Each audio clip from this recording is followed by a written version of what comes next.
안녕하십니까. 6월 1일 지방선거와 동시에 실시되는 교육자치선거에 경기도 교육감 후보로 출마하신 분입니다. 김거성 후보님 찾아뵙습니다. 안녕하십니까. 네, 안녕하세요. 네, 김거성 후보님은 연세대학교 신학을 전공하시고 학사, 석사, 박사를 다 연세대학교에서 하셨어요. 네, 그렇습니다. 예, 그리고 목회도 하셨나요? 네, 그렇습니다. 네, 목사님으로 그동안 저는 목사님으로 알고 있었는데 이번에 이제 교육감 후보로 출마하셨습니다. 네, 경력을 보니까 뭐 굉장하세요. 저는 이제 한국 투명성 기구에서 활동하시면서 좀 알았던 것 같은데 그 투명 사회를 위해서 하는 아주 대표적인 기구죠. 국제 기구도 있고 거기 한국 투명성 기구에서 나중에는 회장도 하시고. 예, 1999년에 네. 처음 창립 제안을 드렸고요. 네. 그래서 처음 사무총장, 부회장을 거쳐서 네. 회장까지 했었고, 예. 국제투명성기구 네. PI에서 이사를 2004년부터 10년까지 3년씩 2번, 네. 그 다음에 지난 2020년부터 1년 동안 네. 이렇게 3차례 활동했습니다. 예. 그런 경력이 인정받으셔서 이제 청와대도 들어가셔서 그 시민사회 수석도 하시고 종합적으로 평가를 네. 하셨겠죠. 네. 예. 예. 청와대 들어가서 하신 게 문재인 정부 때 네, 맞습니다. 바로 직전이죠. 예. 그 시민사회 수석을 하셨어요. 네, 2019년 8월부터 2020년 8월까지 약 1년여 시민사회 수석으로 활동을 네. 했습니다. 경기도 교육감실에서도 경기도 교육청에서도 감사관으로 계셨고요. 네, 2014년 8월 말부터 네. 2018년 8월 말까지 만 4년 동안 네. 경기도교육청 감사관으로 활동을 했었습니다. 그때 아마 한유총 사태가 그때 좀 터지지 않았나요? 제가 있을 때 이제 그 불씨를 이제 당겼다고 할 수 있겠죠. 예. 2015년부터 약 3년 정도를 사립유치원에 대한 특정 감사를 진행을 했습니다. 네. 그것으로 말미암아서 유치원 일각에서의 비리 이런 것들이 이제 드러나게 됐죠. 그 일맥상통하는 그 후보님의 그 생애와 그 투명사회, 한유총의 비리 뭐 이런 것들이 좀 경기도 감사관실 이런 게 이제 일맥상통하는 부분이 좀 있습니다. 네. 그래서 사실 저는 반부패 운동의 연장선에서 네. 이른바 감사 사각지대로 남아 있었던 네. 사립 유치원 분야 이쪽도 함께 챙기는 것이 필요하다 이렇게 이제 봤었고요. 네. 열심히 한 감사 담당 공무원들 또 네. 함께 했던 시민 감사관들의 힘으로 네. 사실 여러 가지 압력, 회유, 청탁 이런 것들을 물리치고 네. 감사를 나름대로 성공적으로 진행했다 이렇게 할 수 있겠습니다. 그 인연이 이제 경기도 교육감을 아마 한번 내가 하는 것도 필요하겠다는 생각이 드시는 계기가 되지 않으셨을까? 제가 해야 된다라는 생각을 하기 전에 이제 그런 요구들을 오랫동안 받아왔습니다. 네. 그러나 저로서는 엄두가 나지 않는 일이었고 네. 그래서 제가 꼭 이거를 해야 되느냐 네. 다른 적임자들이 많이 있을 테니 네. 좀 더 찾아봅시다 이런 식으로 답변을 해왔는데 네. 지난해 말부터는 제가 이제 청와대 나온 이후에는 좀 다시 네. 이게 격하게 또 요구들이 있었고 어쨌든 마지막에는 이제 피할 수가 없겠다 생각을 했습니다. 네. 뭐 지금 상지대학교 지금 개원 교수로 좀 강의도 좀 하고 계신 거죠? 지난해부터 시작을 했고요. 이제 1년 돼간다고 볼 수 있겠죠. 네. 그리고 지금 교육을 하시면서 그 평상시 느껴오던 투명 사회와 감사관으로 계셨을 때 그런 내용과 함께 이렇게 청와대 들어가셨을 때 이런 것들을 보실 때 이제 교육은 이렇게 하는 것이 좋겠다. 그렇게 해서 내가 교육감이 되면 이런 생각을 가지고 포부를 가지고 여러 차례 말씀을 하신 것 같아요. 근데 우리 시청자들은 처음 뵙는 분들이 계시니까 시청자분들을 향해서 출마의 편. 네. 예, 시청자 여러분 안녕하십니까? 김거성입니다. 경기도교육청 감사관 예비 후보로 등록을 했습니다. 그동안에 제가 시민운동 또 이른바 어쩌다 공무원으로 활동을 했었는데요. 이제 경기도교육청의 교육감으로 출마를 하게 되었습니다.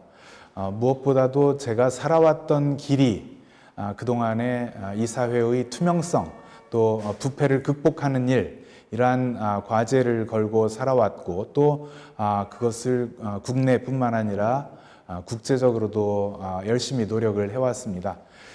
그러한 결과들이 결국 아까 사회자께서 소개해 주셨던 사립유치원에 대한 감사였고 또 말씀 안 하셨지만은 급식, 우리 학생들에게 직접적으로 건강 안전 이런 데에 연결되는 급식 분야의 투명성을 높이는 그러한 활동들이었습니다. 그리고 뿐만 아니라 교육청 내부에 보다 민주적인 문화 그리고 여러 가지 그 갈등과 비리 이런 것들을 극복하는 일을 위해서 활동을 했었는데 그러한 결과들을 체험한 분들 가운데 일부가 저에게 이 교육청 감사관으로 끝나고 나서는 좀 교육감을 나와야 된다라는 요구들을 받게 되었고 어쩔 수 없이 제가 부응을 했습니다. 그러나 지금부터는 뭐 어쩔 수 없는 일이 아니라 제 최선을 다해서 도민 여러분들에게 제 생각을 말씀드리고 또 함께 해주십시오 이렇게 부탁을 드리고자 합니다. 공약으로 들어가기 전에 우선 그 양력에서 제가 하나 빼놓은 게 있는데 송주권이라는 사회복지법인의 대표이사도 지내셨어요. 네. 그것도 역시 혹시 그 사회복지법인의 비리와 관련된 뭐가 있으신 건가요? 어떤가요? 처음에 사회복지법인 송주권의 이사로 참여를 할 때에는 그 시설 내에 여러 가지 문제들이 있었기 때문에 관선 이사로 서대문구청에서 추천을 받아서 들어가게 됐습니다. 그런데 제가 들어간 이후에 그러한 어떤 문제가 격화가 돼서 결국은 소송을 하게 됐고 그 결과로 제가 사회복지법인 송주권 대표이사를 맡고 한 4년 정도 그 일을 했습니다.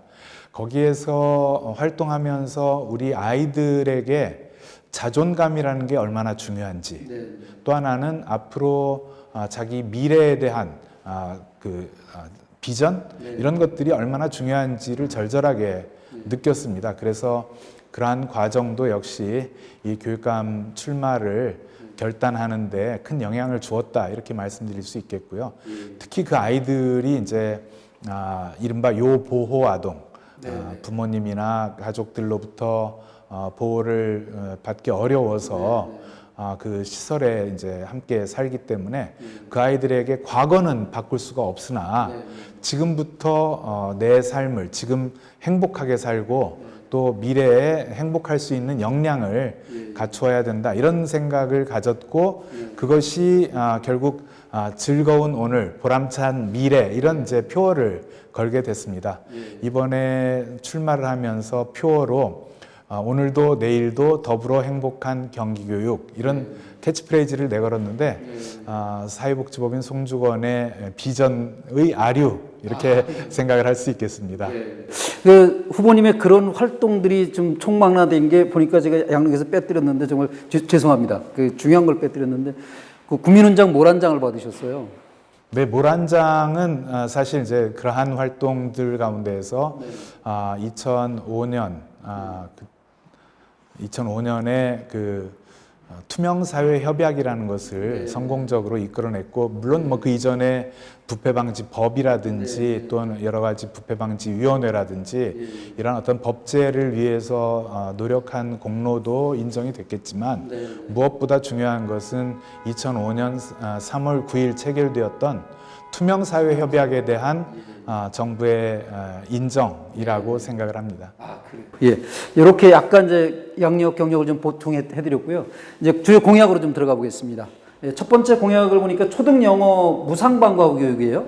네, 누구나 영어라는 그 이름을 붙였는데요. 우리 아이들에게 영어라는 것은 단순히 외국어라고 하기는 어렵고 지금은 어떤 공부를 하기 위한 수단입니다. 그리고 예를 들어서 우리가 온라인 컨텐츠를 통해서 공부를 하겠다라고 할 때 최소한의 영어는 필수이죠. 또 마찬가지로 뭐 코딩을 하고 컴퓨팅 능력을 갖춰야 된다. 그런데 그 언어들의 바탕도 다 영어입니다.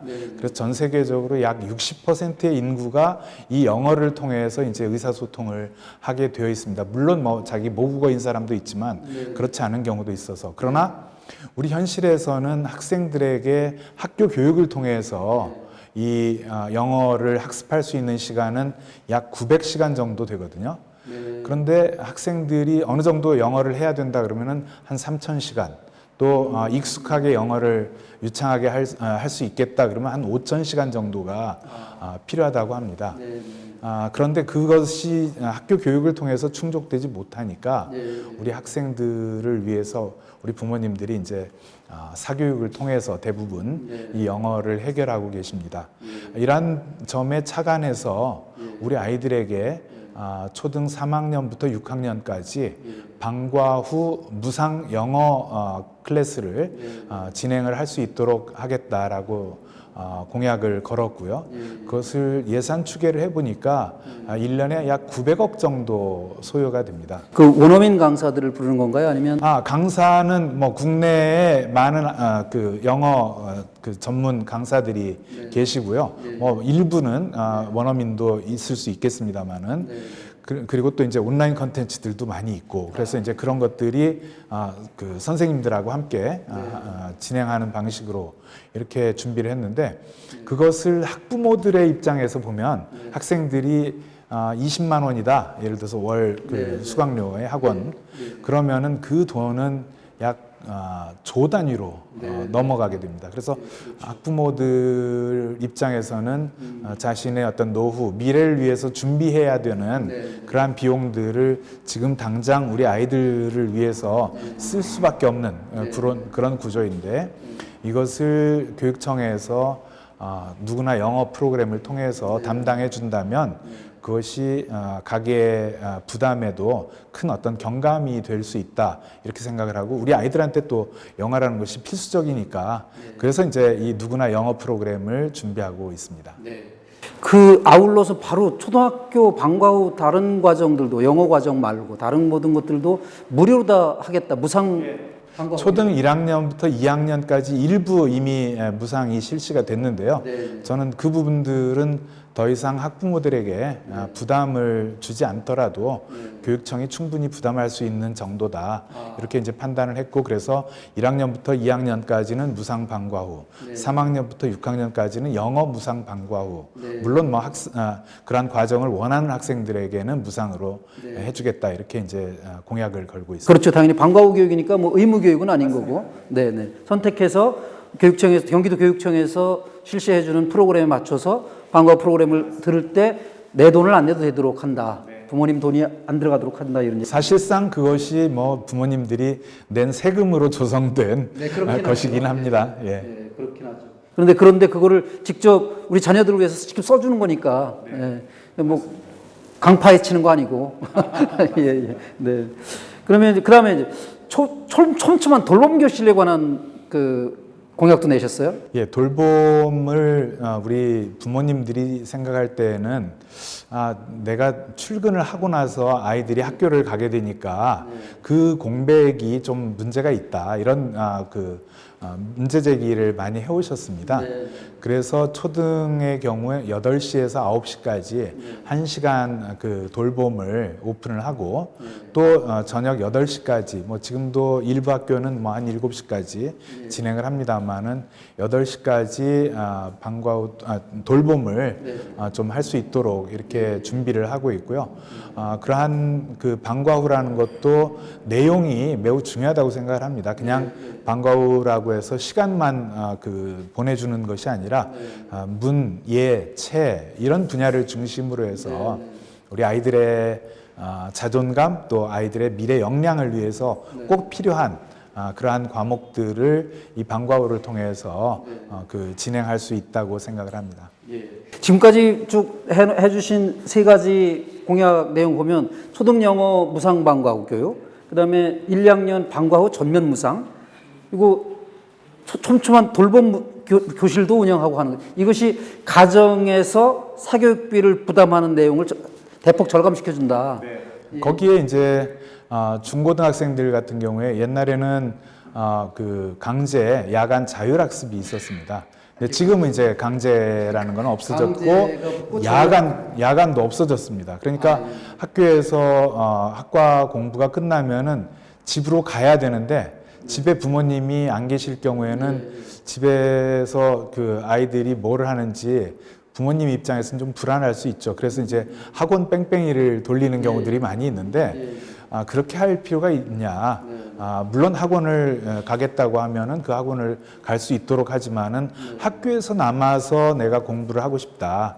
그럴 경우에는 그 학생들이 모여서 선생님들이 좀 그 최소한의 어떤 멘토 역할도 해주시고 그러면서 자기 공부를 할 수 있도록 하고 더불어서 컵밥 먹고 이런 거 그 대신에 우리 학교에서 좀 단체로 이렇게 급식을 해준다거나 인원이 좀 적으면은 그런 학생들은 도시락으로 좀 지원을 해준다거나 이렇게 해서 그 중고등학생들도 학교에서 안전하게 그 학교 끝난 이후에 시간을 보낼 수 있도록 이렇게 준비를 하고 있습니다. 아까 본인 말씀하시는 중에 이제 코딩이라는 얘기가 나왔는데 그것도 AI를 이용해서 코딩 교육을 하는 것을 공약으로 내보내셨어요? 네, 맞습니다. 지금 현재는 이제 코딩 교육이라는 것이 완벽한 프로그램을 만드는 거 이런 거는 아닙니다. 초등학교나 이런 과정에서 필요한 능력은 컴퓨팅을 할 수 있는 사고예요. 그런데 컴퓨팅이라는 것은 지금 현재는 선생님들이 다 배워와 가지고 강의를 하는 방식이 아니라 학생들한테 어떤 프로젝트를 주고 이 프로젝트를 풀어나가는 훈련을 통해서 이 교육을 하게 됩니다. 그런데 AI로 그 코딩 프로그램들 프로젝트를 진행할 수 있도록 여러 가지 프로그램들이 이미 나와 있어요. 그 프로그램들을 우리가 학교에서 활용하면 AI를 이용한 코딩 교육 그리고 물론 선생님들이 옆에서 지원을 해 주시겠죠.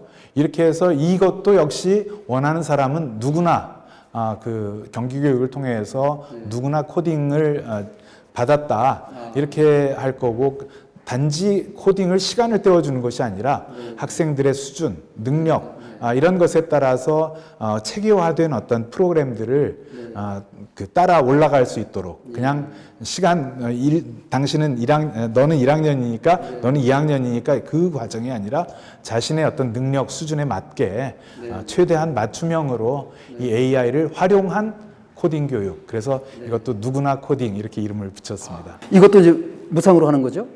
여기에 대해서는 일단은 지금 정확하게 뭐 어느 정도 규모가 학생들이 들어올지 이런 것들을 따져보고 이거를 무상으로 할 것인지 아니면은 최소 비용을 부담을 하도록 할 것인지는 좀 더 논의를 해야 되겠습니다. 그다음에는 이제 고등학교 아까 잠깐 말씀을 하셨는데 도시락이나 저녁 식사 이런 얘기를 하셨는 것 같은데요. 그 아예 고등학교에 스터디룸을 좀 운영할 수 있도록 하고 석식도 제공한다 이런. 맞습니다. 스터디룸이 꼭 필요하죠. 그러니까 학교에서 그냥 나가야 되는데 학교는 사실 그 교실들이나 또는 도서관이나 이런 데들이 비어 있는 공간이 돼 버리거든요. 그래서 그 학교가 끝난 다음에 학교에 남아서 나는 공부를 하고 싶다. 이 학생들도 지원을 해주는 것이 바람직하고 또 필요하다 이런 생각이고요. 그것의 그 전제는 선생님들이 거기에 좀 챙겨 주셔야 되고 또 하나는 그 저녁 식사 시간에 또 나가서 뭐 컵밥 먹고 온다든지 무슨 그 오뎅이나 뭐 떡볶이 먹고 이렇게 해결을 한다든지 이게 아니라 학교에서 그 필요한 정도 자기 비용을 내더라도 안전하고 영양가 있는 그 급식을 제공하는 것이 필요하겠다 이렇게 이제 해서 준비하고 있습니다. 그러면 뭐 맞벌이 하시는 부모님들에게 특히 희소식일 것 같아요. 맞습니다. 우리 학생들의 입장에서 그 필요한 것은 결국은 부모님들에게 필요한 것이거든요. 부모님들이 유권자이기도 하고 납세자이기도 합니다. 그래서 우리가 그 책임을 적극적으로 수행하느냐 아니면은 소극적으로 수행하느냐 이런 차이라고 보여지는데 저는 그러한 책임들을 적극적으로 교육청이 담당하는 것이 바람직하다고 생각합니다. 하여간 김거성 후보님이 교육감으로 당선되시면 그러니까 돈 걱정은 그렇게 많이 하지 않고 그 방과 후 교육이나 뭐 코딩 교육이나 뭐 이런 것들 그다음에 야간 자율학습 형태이긴 한데 그냥 스터디 룸으로 자율적으로 남아서 공부하고 싶은 학생들에게는 식사까지 이거는 정말 꿈과 같은 희망의 소식 같아요. 근데 그걸 비용으로 따져보면 사실은 그렇게 큰 비용이 아니거든요. 교육청이 부담하든 또는 학부모들이 부담하든. 그런데 그것을 이제 일반 음식점으로 간다든지 일반 학원으로 간다든지 이렇게 될 경우에는 학부모님들 입장에서 보면은 꽤 부담이 큰 영역입니다. 그래서 그 입장을 우리 교육청이 학생들의 부모 입장으로 생각을 해보면은 다 해결될 수 있는 문제라고 보여집니다. 네, 그렇죠. 예, 그 다음에 이제 마지막 그 공약으로 저한테 주신 걸 보니까 부적격 교원 교단 배제 및 강력한 교권 보호 이런 말씀을 하셨어요. 네, 두 가지가 동전의 양면과 같은 것이라고 생각합니다. 우리 선생님들이 현장에서 정말 고생하고 계시죠. 이런 선생님들의 사기를 떨어뜨리는 여러 가지 일들이 있는데 그러한 일들은 최소화하는 게 옳다 이렇게 생각을 합니다. 교권 보호를 위해서 교사 안심 보험 이것은 교육청이 부담을 해서 드리는 것이 필요하다고 보여지고 뿐만 아니라 학교에서 여러 가지로 이제 항의하는 전화라든지 그래서 어떤 심리적인 위축을 겪는다든지 또는 정신적인 피해로 말미암아서 심지어 뭐 교직을 포기하거나 아주 극단적인 선택을 하는 경우까지 봤는데 이런 일들이 없도록 선생님들의 교권 또한 철저하게 보호해 드리는 것이 마땅하다 이렇게 생각을 하고 선생님들에게 오는 전화 이런 것들은 녹음하는 것을 전제로 해서 이렇게 그 상대방이 막말을 하거나 욕설을 하거나 또는 희롱을 하거나 이런 일들이 없도록 하는 것이 필요하다고 생각을 합니다. 또 하나는 이 선생님들 가운데 정말 0.001%에 해당하는 부적격 교원들이 계속 온정주의라든지 이른바 제 식구 감싸기 이런 식으로 그냥 계속 돌아다닙니다. 그래서 폭탄이라고 불리는 이런 분들이 아주 가끔씩 계시는데 이런 분들에 대해서는 어떤 교육청이 더 이상 온정주의에 매달려서는 안 된다. 그러한 부적격 교원 예를 들어서 4가지가 있습니다. 성적 조작이라든지 상습적 폭력이라든지 성폭력이라든지 금품수수 이러한 4가지 또 이제 최근에는 하나 더 있어서 이제 상습적인 음주운전 이렇게 이제 5가지 카테고리가 있는데 그럴 경우에 교단에서 배제 사유가 생겼을 때에는 그것을 온정주의로 이렇게 감싸지 않겠다라는 것이고 또 아주 일부 그 중에 아주 학생들을 가르칠 생각이 정말 없다 그래서 그 선생님은 안 만나야지 그리고 그 선생님 만났으면은 우리 아이 전학시켜야지 이런 일들이 생기는 것은 좀 막아야 된다 그래서 그러한 선생님들이 안 생기도록 최대한 함께 노력하자라는 취지입니다. 공약을 쭉 관통하는 게 보면 후보님께서 살아오신 전체를 이렇게 뜬 그런 키워드라고 볼까? 이런 게 투명 사회 같아요. 네, 맞습니다. 이제 투명성이라는 것은 전제로 되어 있고 제가 가장 중요하게 생각하는 것은 우리 아이들의 생각, 아이들의 어떤 입장이 돼서 최대한 생각을 해보자 이런 것이고 또 다른 한편 아이들이 행복해야 되는데 아이들만 행복하고 선생님들은 불행한 그런 것은 안 되죠. 그래서 선생님들이나 우리 학부모들도 함께 행복해야 된다. 그러기 위해서 이제 선생님들의 과다한 어떤 업무 이런 것들도 좀 줄이고 그러기 위해서는 이 줄인 업무를 일반 행정직한테 또 떠넘기면 일반 행정직이 또 어려워하죠. 그래서 근본적인 전제는 어떻게 업무를 합리적으로 만들 것이냐. 그래서 불필요한 일들을 없애고 그다음에 비효율적인 것들은 줄이고 효율화시키면 업무 총량이 줄어들 수 있는데 그럴 때에 이 업무를 다시 재구조화시키는 것이 필요하다.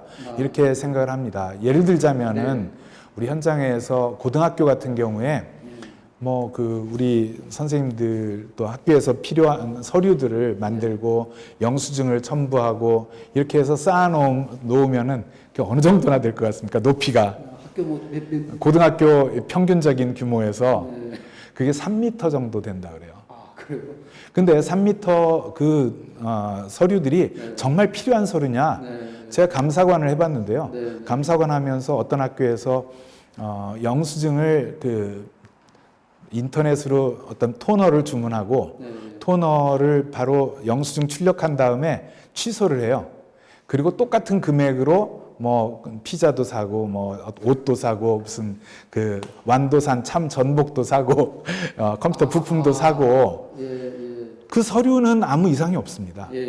그런데 우리가 보기에 그 서류를 보고 감사를 하면은 정말 다 문제 없다 이렇게 보잖아요. 근데 지금 학교에서 요구하는 서류들은 다 그런 방식의 그 종이 서류들이기 때문에 더 이상 그런 종이 서류는 필요가 없다.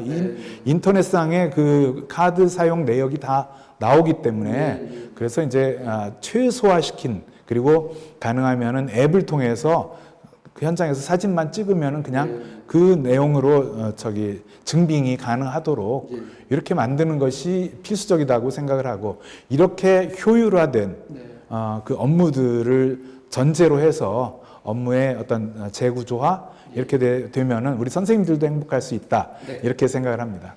고맙습니다. 시간이 조금 지났는데요. 이제 이런 일을 제가 들어보면 이제 다른 후보는 안 될 것 같아요. 우선 워낙 그 독보적이신 투명 사회를 상징을 하시는 분이라 그렇긴 하지만 그래도 아까처럼 겸손하게 하시 마시고 왜 나밖에 안 되는가?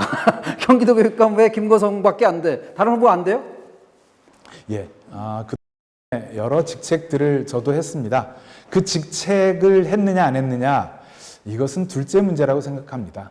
그 직책을 하면서 정말 어떤 성과를 만들어냈는지 어떤 그 변화를 일궈냈는지를 유권자들이 판단하셔야 된다고 생각합니다.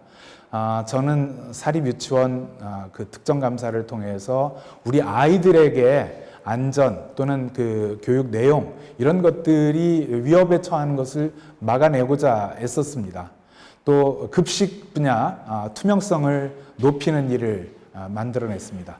또 국정의 최고봉이라고 할 수 있는 청와대에서 시민사회 수석을 하면서 우리 민주화운동을 위해서 함께 애쓴 분들의 서훈이라든지 또 민주시민교육의 안착 그리고 시민참여의 확대 이러한 부분들의 큰 변화를 만들어냈습니다.